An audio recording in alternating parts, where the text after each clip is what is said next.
La psychiatrie en 2017 reconnaît sa complexité tout en évitant le défaitisme. C'était une lecture principale du psychiatre espagnol Mario Mas, que je trouvais intéressante quand même par rapport au repositionnement de notre discipline dans les autres disciplines, notamment médicales. Est-ce que commencer comme cela, est-ce que la psychiatrie est en crise?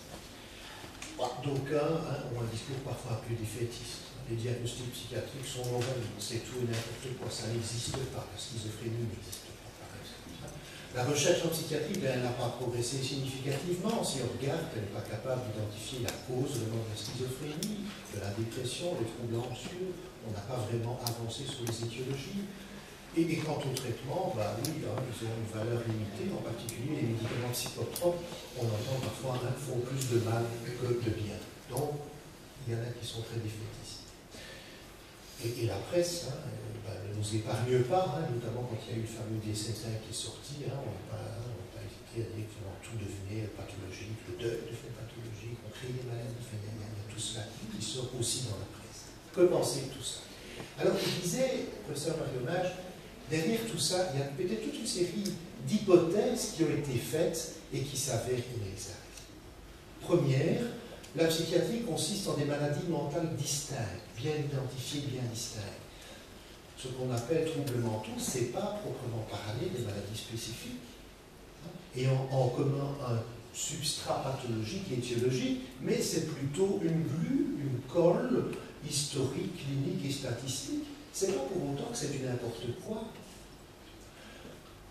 D'abord, on a pu quand même traiter. On a pu traiter avec succès depuis des décennies, de manière comparable aux autres domaines de la médecine. Je disais tout à l'heure dans une présentation qu'on n'a pas à rougir de nos médicaments.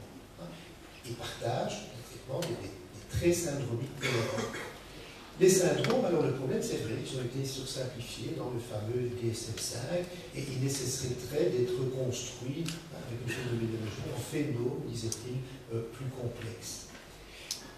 L'idée que les troubles mentaux décrits actuellement sont uniquement une fiction théorique, alors jeter le bébé avec l'eau du bain, ça, c'est peu probable. Et ce serait irresponsable aux yeux de nos patients. C'est pas parce qu'il y a des problèmes qu'on doit jeter le bébé avec l'eau du bain. Deuxième hypothèse, il existe une frontière claire entre le normal et le pathologique. Est-ce que c'est vraiment comme ça? Ça pose problème. Il n'y a aucune évidence que des modèles de troubles mentaux soient des entités naturelles, des entités distinctes marquant une division réelle par nature. Il n'y a aucune évidence de cela. C'est beaucoup plus l'idée de continuum. D'ailleurs, si on voit chez Jaspers, c'était très clairement dit, il parlait de 3 sous-catégories, les maladies distinctes, maladies somatiques à perturbation psychique, des cercles où on pouvait toujours tracer la ligne entre ce qui était normal et ce qui était pathologique, mais avec une bulle, on ne pouvait pas très loin délimiter les entités les unes par rapport aux autres, et puis ce qu'il appelait les types, où il n'y avait plus de ligne nette entre le normal et le pathologique. Troisième hypothèse, la validité d'entités diagnostiques distinctes va être améliorée avec la science. La recherche biologique, le suivi des patients, les études familiales, on va enfin arriver, quand on aura progressé, à montrer que c'est bien des choses bien distinctes, bien séparées, etc. Et ce ne sera pas cette bulle-là. Est-ce que ce n'était pas un mythe? L'idée que les troubles mentaux sont indépendants les uns des autres s'est montrée invalide. C'est montré invalide. Réfléchissez à ce qu'on a fait avec le trouble schizoaffectif. C'est parfait, on n'existait pas, on existait. La comorbidité, ce n'est pas un artefact de nos systèmes diagnostiques actuels, c'est une caractéristique intrinsèque de la psychopathologie. Alors si vraiment on considère que c'est un artefact, alors c'est vrai qu'on est défaitiste. Si on considère que c'est une valeur intrinsèque, alors c'est tout autre chose. C'est vraiment des entités, des symptômes qui renvoient à des entités A et B, avec des passerelles, avec des ponts. Il suffit de regarder les dossiers de nos patients, c'est amusant quand on regarde plus de diagnostics par lesquels ils passent. Est-ce que c'est qu'un psychiatre s'est trompé, qu'un autre ne s'est pas trompé? On se permet parfois d'en douter. La recherche, alors, sur tous les domaines des troubles mentaux, pointe la continuité entre les formes cliniques et certaines expériences, comportements de traits relativement communs de la population générale. On peut faire la même chose par rapport à la psychose, on peut s'intéresser à la dépression, on peut s'intéresser aux troubles anxieux, c'est les mêmes qu'on dit à Liège, c'est toujours la même chose, il y a toujours cette idée d'une continuité entre ces pathologies. Alors le problème, c'est le seuil. C'est le seuil pour les entités cliniques, pour les diagnostics cliniques. Il est fixé arbitrairement sur base de l'atteinte fonctionnelle, et ce seuil, il change au fur et à mesure du temps avec les nouveaux traitements, comme c'est le cas dans les autres domaines de la médecine. Le seuil du diabète gestationnel a été abaissé dans le temps. Si vous voyez, avant l'apparition des techniques reproductives, la stérilité, c'était considéré comme un fait de la nature. Et puis maintenant, ça peut être traité, c'est devenu un problème médical. Idem pour l'atteinte de la vision chez les sujets âgés, idem pour la fonction sexuelle chez l'homme. Alors il dit, chez nous, c'est un peu la même chose en psychiatrie. L'abaissement du seuil diagnostic de dépression clinique doit être considéré en parallèle avec le développement de nouveaux traitements et peut-être parfois de traitements pour des formes moins sévères de dépression. Des séries par rapport au tricyclique, et tout ça modifie la question du seuil et de la représentation qu'on se fait aussi par rapport aux pathologies. Quatrième élément, quand l'existence d'entités bien distinctes sera validée par la science, eh bien alors la covariation symptomatique sera expliquée comme enseigne une médecine générale par une étiologie spécifique. On pourra distinguer les troubles affectifs, la schizophrénie, la bipolarité, et il y aura des étiologies qui seront bien claires, qui rapporteront à cela. Est-ce que c'est vrai? Rien de vrai, non? Rien de vrai. Un modèle étiologique déterministe comme dans les maladies infectieuses ne peut pas être appliqué aux troubles mentaux, qui sont plutôt le produit d'interactions complexes d'une variété de facteurs à la fois de vulnérabilité, mais aussi des facteurs de protection et des facteurs précipitants. C'est plutôt comme ça qu'il faut concevoir les choses. Il n'y aura plus de découverte Spirochek-like en psychiatrie. Et si on voit la recherche, la recherche ne fait que montrer cela. Qu'est-ce qu'elle montre, la recherche? La plupart des agents génétiques, quand on s'intéresse à la génétique, sont associés de manière non spécifique à plusieurs troubles mentaux. Il n'y a pas une génétique spécifique de la schizophrénie, il n'y a pas une génétique spécifique de la maniaco-dépression. Il y a des mêmes gènes qui peuvent conduire tantôt à une forme, tantôt à une autre. Alors, c'est pas tout. Le même agent environnemental peut augmenter le risque d'une variété de troubles mentaux. C'est le cannabis. C'est la psychopathologie de laquelle ça peut aller. C'est pas tout. Différents agents environnementaux peuvent augmenter le risque d'un même trouble mental. Il y a le triste, la cerise sur le gâteau, c'est que beaucoup d'individus exposés à des facteurs environnementaux de risque ne vont jamais développer de troubles mentaux et seront en parfaite santé. Ben oui, c'est ça la psychiatrie.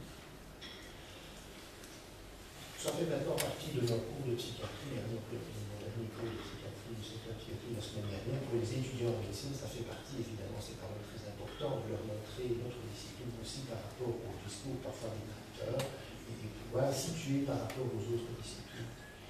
Et donc ce serait plutôt à l'idée d'établir quoi? Parce qu'il appelait des scores polygéniques, des scores polyenvironnementaux cumulatifs. Tantôt, dans certaines formes d'une même maladie, c'était du côté des facteurs génétiques.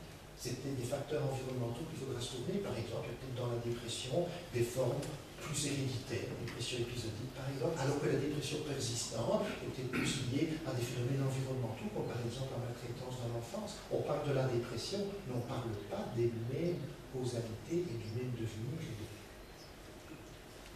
À l'avenir, un certain nombre de ce qu'il appelait des poches de cohérence biologique, reflétant ces anomalies relativement discrètes, contribuerait au risque de maladie, eh bien, elles pourraient être identifiées. Donc, c'est cette poche de cohérence biologique.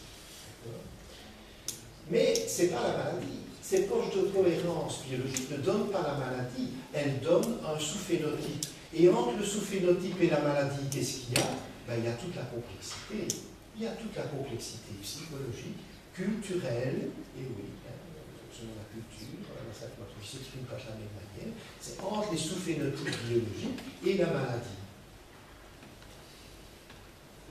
En ce sens, les symptômes psychiatriques doivent être considérés comme des objets hybrides, par définition intrinsèques.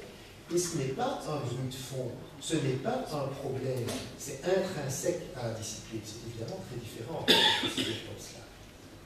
Et prenez un peu l'exemple, vous voyez, c'est très petit, mais peu importe, par rapport au diabète. Diabète type 1, on ne peut pas dire maintenant la cause c'est ça. Il y a une multitude d'agents qui peuvent intervenir, qui interviennent au niveau réceptologique, au niveau de transporteur, au niveau de... qui donnent des poches de cohérence biologique par rapport à des facteurs de risque pour conduire éventuellement à un moment donné à la maladie. Il dit c'est un peu la même chose. C'est un peu, sauf que c'est différent. La dia suivante va nous dire que c'est différent. C'est différent parce que c'est complexe. Et la complexe, c'est pas que c'est le cerveau. C'est pas qu'on s'intéresse au cerveau. Le problème, c'est que les troubles mentaux, ce ne sont pas des maladies du cerveau. Ce sont des maladies du cerveau et ce ne sont pas des maladies du cerveau. Ce sont à la fois des maladies du cerveau et ce sont autre chose que des maladies du cerveau. Elles émergent à l'interface entre le cerveau et le monde des relations interpersonnelles dans lequel nous sommes immergés. Alors, est-ce que pour finir, ce pluralisme étiologique pourra se collapser en neurobiologie? Vous l'aurez compris, selon lui, non. On ne pourra pas, à un moment donné, tout ramener uniquement à la neurobiologie. Et même si on le pouvait, est-ce que ce serait la meilleure manière d'aborder les choses? C'est la question suivante. Il dit, même si les circuits neurologiques sont nécessaires pour le comportement complexe, il n'est pas évident que la meilleure manière de les comprendre soit de les réduire au niveau de circuits neurobiologiques. Et ça, c'est quand même intéressant. Même si les processus maladaptatifs seront finalement implémentés au travers de circuits nerveux, ça ne veut pas dire que ces circuits sont en soi dysfonctionnels au départ, et ça ne veut peut-être pas dire non plus que le niveau essentiel de dysfonctionnement de chaque trouble mental soit au niveau neurobiologique, soit au niveau de ce circuit nerveux. Il y a des gens dans la salle qui s'intéressent à l'anorexie mentale. Ils prenaient l'exemple. Est-ce qu'à l'heure actuelle, la meilleure manière de s'intéresser à l'anorexie mentale et à son devenir, c'est de s'intéresser au niveau neurobiologique? Ben, peut-être pas. Bon, oui, il y a peut-être des médicaments qui peuvent être donnés, il y a des affects dépressifs, il y a tout ça. Mais c'est peut-être pas en abordant l'anorexie mentale sous l'aspect de la neurobiologie qu'on va être le plus utile au patient, à la patiente et à l'environnement dans lequel il évolue. Affirmer de nos jours que les troubles mentaux peuvent être complètement expliqués au niveau neurobiologique est inapproprié, disait-il. Et puis terminer par ceci, cinquième hypothèse, les maladies sont validées, seront alors la cible d'intervention thérapeutique spécifique. On va dire, c'est ça qu'il faut comme traitement spécifique. Qui c'est toi là? On le cite, pour la plupart des troubles mentaux, il n'y a pas aujourd'hui, et il n'y aura probablement pas dans le futur, de solutions magiques, de trucs tout à fait spécifiques. La complexité au niveau étiologique, elle est aussi reflétée au niveau de la complexité des diverses interventions thérapeutiques. C'est intéressant quand on prenait, j'ai commencé par là tout à l'heure, la question de l'efficacité de la psychothérapie dans la dépression, de montrer que finalement, il y a une multitude d'interventions psychothérapeutiques. On ne peut pas dire qu'en un bon minute ou trip dans les études randomisées, faire tel type d'intervention soit plus efficace que faire tel type autre d'intervention. De plus, toutes les thérapies ne fonctionnent pas en l'absence, bien sûr, de repères, d'envie, dans une éprouvette, mais évidemment dans le contexte social, qui compte pour une proportion importante de la variance du devenir du trouble mental. C'est tout ça, cette complexité. Ce n'est pas le fait que ce soit un cerveau, ce n'est pas le fait que le cerveau soit complexe, c'est qu'on est à la fois dans le cerveau et qu'on est en dehors. Voilà, je vous remercie. Oui, j'ai l'impression que ça crée plus de confusion, c'est encore de solution, parce qu'en fait, c'est vrai que tout n'est pas neurologique bien au-delà, mais il en reste quand même un vrai qui est in fine, il y aura toujours la dernière trace, ça va quand même au niveau neuronal, quoi, je veux dire. Nous sommes parfois là comme des musicologues qui écoutons Beethoven sur une bande enregistreuse et puis d'un coup la musique est désastreuse.